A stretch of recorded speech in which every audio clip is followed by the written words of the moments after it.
He knew. He knew all along.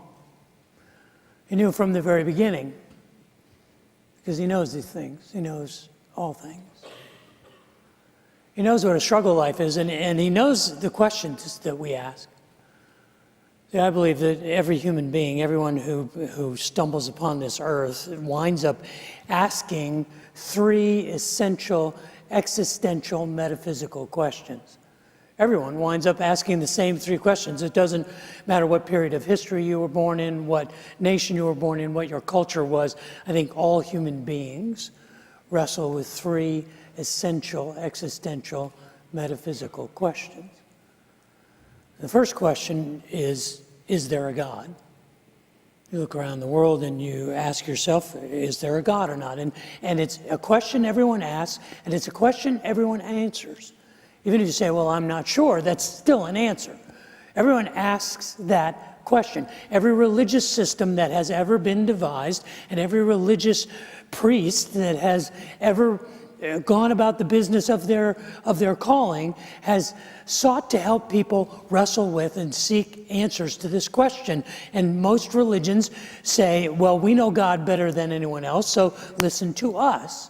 But it is an attempt to answer the question, is there a God?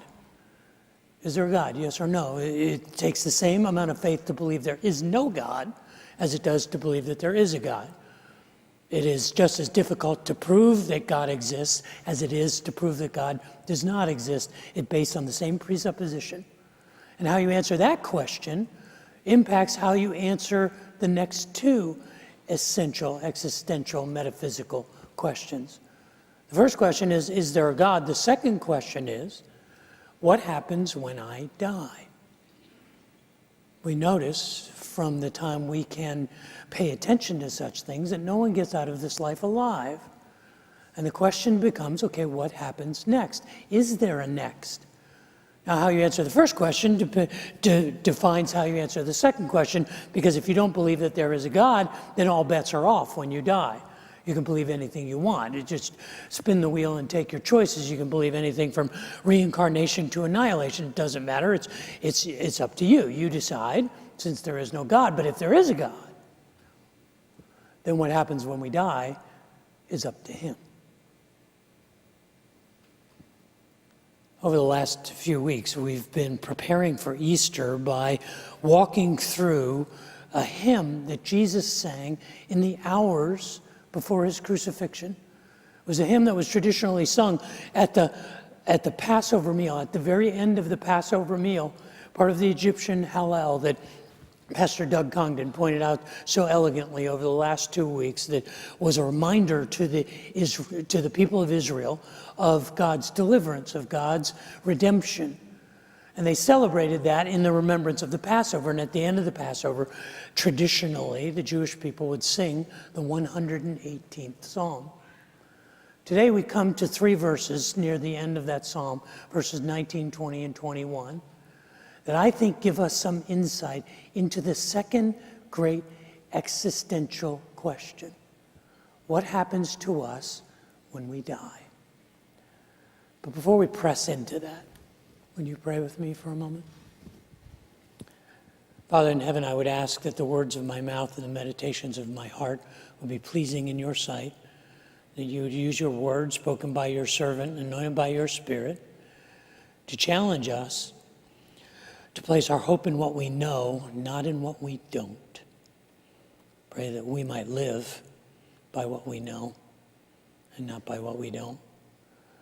Pray that for myself and for my family and for all of us here. For I ask that in Jesus' name. Amen. Today is Palm Sunday. On that first Palm Sunday, Jesus entered the gates of the city of Jerusalem to the cheers of the people of Israel. They were cheering for his coronation, but he knew even in that moment, that as they cheered for his coronation, that just a handful of days later, they would be crying for his execution. That the same people who praised him as their Savior and their Messiah would eventually call him a criminal and seek his death. He knew this. He knew this was the destiny of his life. He knew this was the path. And as he gathered with his followers at the end of that week, in the hours before his death, they celebrated the Passover meal, what we call the Last Supper. And as they did, they sang the 118th Psalm. And it's here in these 3 verses, knowing what Jesus knew, knowing what was in store for him, that he sang these words. Open for me the gates of righteousness, where the righteous enter, and I will go in and thank the Lord. These gates lead into the presence of the Lord, and the godly enter there. I thank you that you answered my prayer and have given me victory. See, these weren't just physical gates that Jesus was singing about. He knew that this was a different kind of gate. He knew that this was the gate that led from death to life. He knew that this was the portal that all people must pass through. While everyone else who had ever sung that hymn and everyone who was singing that hymn that evening might have thought differently about these words, he knew that they were talking about a gate that moved us from death to life. He had talked about this gate before in Matthew chapter 7. He had said that wide is the gate and broad is the path that lead to destruction. And many people choose that path, but narrow is the gate and small is the gate and narrow is the door, the path, the gate, the road that leads to life, and only a few will find it. He knew that what he was singing about was what happens to us when we die. That when we die, we pass through a gate from life to death to life. And I want to think about that. I want to wrestle with that idea. What do these 3 simple verses of this song teach us about what happens to us when we die? And what I would suggest to you today is that there's one thing we can know and 2 things we can't. There's one thing I know that will happen to me when I die, and 2 things that I don't know will happen when I die. The thing that I know will happen to me when I die is that I will claim his promises. I know, without a shadow of a doubt, that Jesus promised that if you are with me, if you follow me, if you are my disciple, if you keep my commandments, if you believe in me, I will get you home. If you follow me, I will get you home. Once you go through that gate, once you travel through that portal, I will get you home. And what I know will happen when I die is I will say, I know him, I'm with him, I'm going with him. I will find him and I will stick with him because I believe he was telling the truth. You see, he made some outrageous claims in this life. He made some claims that would indicate that he was either insane or he was who he said he was. I choose to believe that he was who he said he was. In John chapter 10, when he talks about himself as the good shepherd, he says, I am the gate for the sheep. I am the gate. I am the portal. I am the one that you must pass through to find life. In John chapter 11, the very next chapter, he said, I am the resurrection and the life. Whoever believes in me will never die. In John chapter 14, he made the outrageous claim. He said, I am the way, the truth, and the life. And no man, no woman, no person comes to the Father except through me. He was saying, I am the gatekeeper. I am the one who filters people through that gate from death to life. And so what I know will happen when I die is I will cling to him. I will cling to his promises. And I know that his promises and the abundance of evidence said that he wasn't lying. He was telling the truth. I'm staking my life on it. I believe it like I believe the sun will rise in the east and set in the west. I believe the abundance of evidence causes me to believe this because I want to be with him.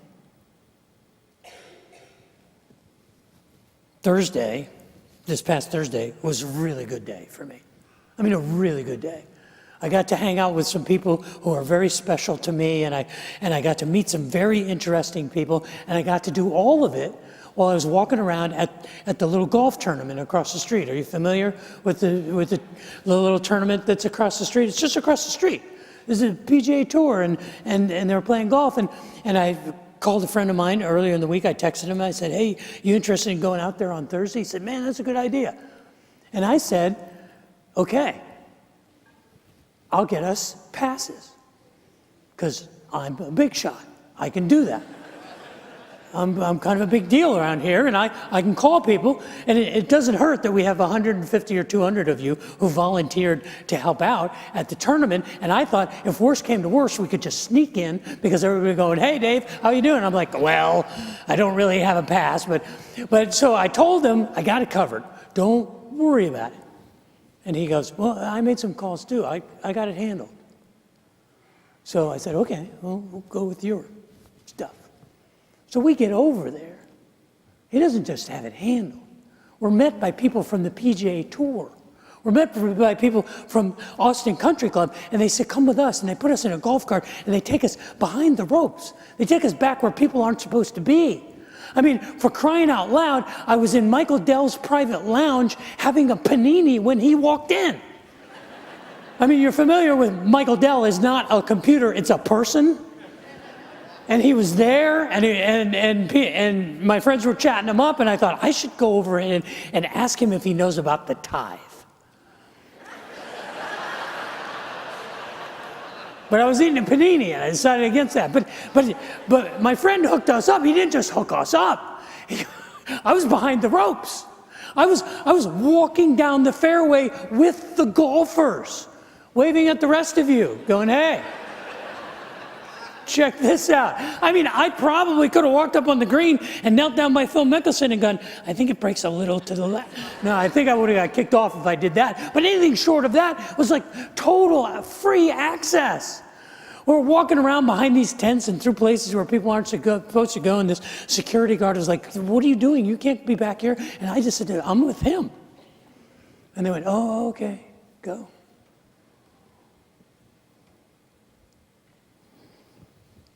There are a lot of people who wonder, what does it mean to be with him? There's a lot of debate, 2,000 years of debate over, okay, you're going to be with him, but what does it mean to be his follower? What does it mean to believe? What does it mean to be his disciple? What does it mean to keep his commandments? Because he said, if you do all of these things, I will get you home. This is his promise. I think it simply means accepting the invitation. You see, I'm not a big enchilada. I didn't get us in over there. I just went with people that I knew. I went with my friends. I just was with him. It wasn't because of anything I did. It wasn't because of who I am. It wasn't because of my accomplishments. It was because of who I was with. See, it's about the grace. It's about grace that says, I invite you to be with me forever. And I think that's what is hinted at in Psalm 118, verse 19. Open for me the gates of righteousness, and I will enter in, and I will thank the Lord. I will enter in. It doesn't say I will enter in and be proud of what I accomplished. I will enter in and say to everybody, hey, look at me. No, I will enter in and thank the Lord because of his grace. Because that's how we get in. Not because of what we do, not because of who we are, but because of who we know. Because he invites us in. I know this is what I believe will happen when I die. If I know him and I cling to his promises, he will say, I will get you home. Not because of anything I've done, but because of his grace. You know, I like to imagine this image that life is like a grand old train station.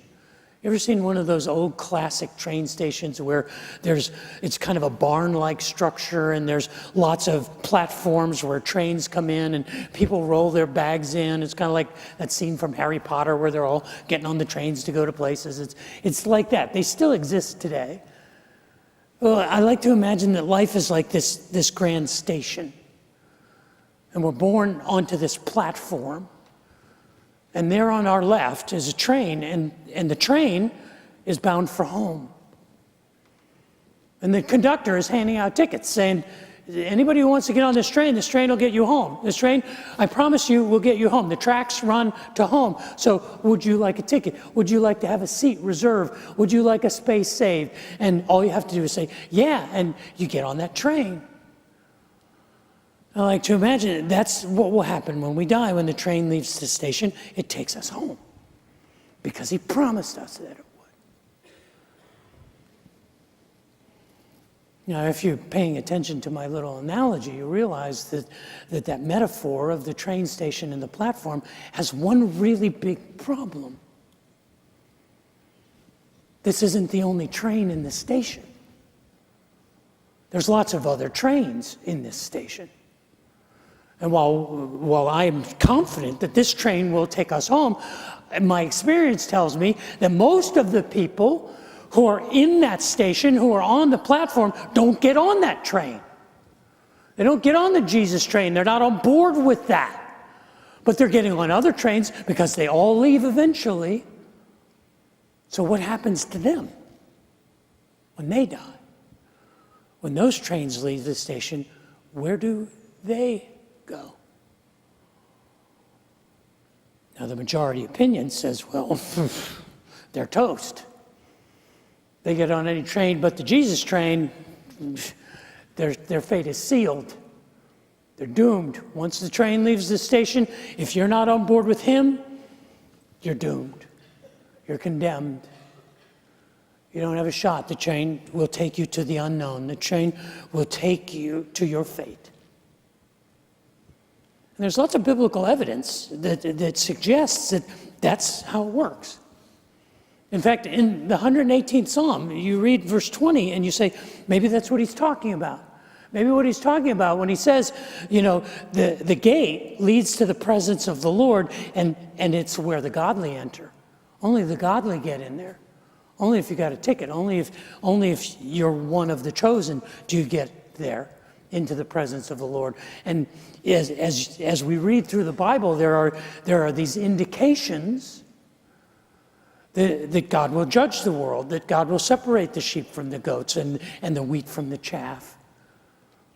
We understand that our actions will have consequences. Our choices will have consequences. But we also read in the Bible about the love of God. And we read about how great his love is, and God is defined by love, and we read about the grace of God. And theologically, the atonement of Jesus atoned for the sins of the world. So we get these contradictory messages, these confusing messages that say, okay, you understand, everybody on this train, we know what will happen to them, but on these other trains, there's other opinions.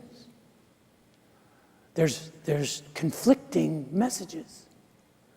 It's not really clear. It's uncertain. And as I look around at the world, I wonder, I said, well, what about somebody who's born at the other end of the station who never even knows that this train exists? What about somebody who, because of their cultural limitations, is prohibited from ever discovering this train? What happens to all of these people? It is reasonable. It is not heretical. I can give you my theological permission to shrug your shoulders. Don't know. Don't know. The information that we have is conflicting, and it is mysterious, and it is unclear. I can hope that they're going to be okay. Now, this I know. You see, the one thing I am certain of when I die is that I have a promise that if I'm with him, he will get me home. The one thing that I don't know is what will happen if you're not on that train. I don't know. You are not a bad Christian. You are not a theological heretic to say, I don't know. I can't tell. That's the first thing that I don't know about what happens when I die or when we die. And the second thing that I don't know that happens when we die is how God is going to sort that out. I don't know. I don't know how God is going to sort the wheat from the chaff and the sheep from the goats. I have some friends, I have some godly, theologically trained friends that I respect, who have almost convinced me of what they believe. And they believe that when Jesus said, I am the way, the truth, and the life, he said that because all of the train tracks lead to him. That in some eventuality that we cannot understand, they all wind up at him. And that's what he meant. That in a way that we cannot comprehend, those people are going to be okay. Now, I know what you might be thinking. If you were raised in a traditional church, you're thinking, Dave, you sound like a universalist in drag. Why don't you just give everybody a free pass? Because it can't. It can't. Because it is a terrible thing to fall into the hands of a righteous God. And I believe that there will be a judgment, and that God will make all the wrongs right, and that we live in a universe that is governed by laws, and even the laws of physics tell us that everything has to be brought into balance. E has to equal mc squared. Every action has an equal and opposite reaction. I believe in the holiness and the justice and the righteousness of God. But I also believe in God's mercy, God's grace, and God's love. And so, I don't know. I don't know. I don't know how God will sort it out. I just know that he will. I just believe that God is a better judge than I am. And so it's not my job to say, hey, all you idiots on those other trains, you're doomed. Not my job. Not my responsibility, because I don't know. We can't know, and we don't have to know. It's interesting in Psalm 118 how the tenses of the verbs in these three verses intentionally change. In verse 19, it's in a future tense. It says, open for me the gates where the righteous enter, and I will go in and thank the Lord. I will do this in the future. Verse 20 is in the present tense. These gates lead to the presence of the Lord, and the godly enter there. They're doing that now, presently. But verse 21 is a past tense, already settled, already done, completed. I thank you that you answered my prayer and gave me the victory. I thank you that the judgment is already settled, that you have it handled, that you have it taken care of. I can't tell you how. I can just tell you that God can handle it. What do I know about what happens when we die? I know I will be with him. I'm claiming that promise. I'm sticking with him. I'm staking my life on it. What happens to the other people who are on the other trains, on the other tracks? I don't know. How will God sort that out? I don't know. And I don't need to. Jesus knew. On that Palm Sunday, the day that we are remembering today, he knew what was ahead. He knew that the same people that were cheering for his coronation would be crying for his execution just a few days later. He knew that the people that received him would quickly reject him. He knew that this stunning change of events would happen. And he knew that he was facing the gate that led from death to life. The gate that the 118th Psalm spoke about. And while everyone else was remembering the exodus of Israel and everyone else was remembering their personal reflections about the character of God, he was looking to the future because he knew what was ahead. And he entrusted himself to that God who knows. The three great metaphysical questions that everyone asks, these existential, essential questions everyone asks. The first one is there a God? Yes or no? You have to answer that question. Everyone does. Second question, what will happen to us when we die? Well, I believe, for me, what will happen is I will meet him, and he will take me home, because he promised me that. I'm betting my life on it. But there's a third question. There's a third essential existential question, and it's the question of, why am I here? Why am I here? What is my purpose? What is my significance? What am I doing in this place? And for me, the answer to that question is really easy. I'm handing out tickets.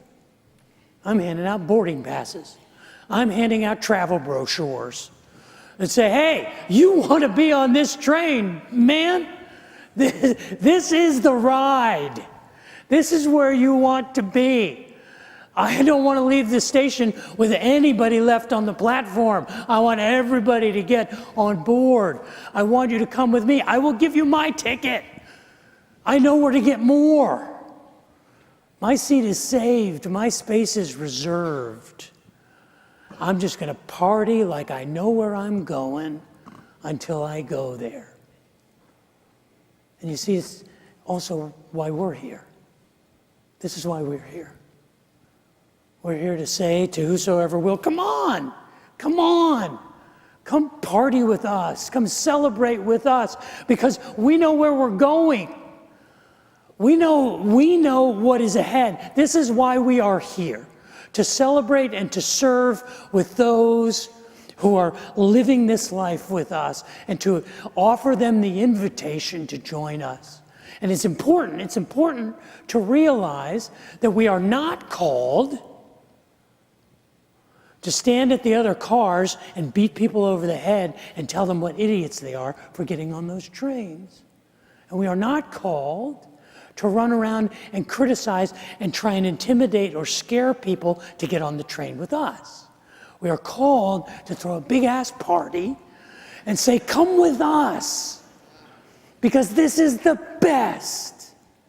And we want you to be there too. It's important for us, then, to answer the third question. What are we here for? We are here to celebrate what we know, not what we don't know. To focus on what we know and not what we don't know. And to celebrate and serve because of that. This is what he knows. We need to live like we know it too.